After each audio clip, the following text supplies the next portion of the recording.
Hello，大家早上好。今天示范画渲染风景画，早晨日出，想象派，颜色都是自己想象的，所以颜色有些复杂。不过你们应该看得到我是使用什么颜色。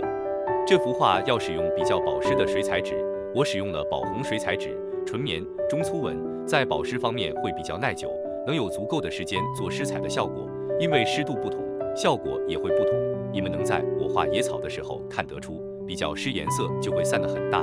相反，如果湿度低，颜色就会散得比较小。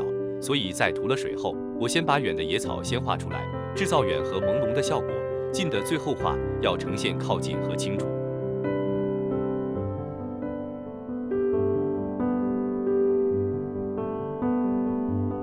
希望你们能享受我的绘画过程。喜欢的同学们，记得订阅我的频道，点赞和点击铃铛哦。也欢迎留言给意见哦。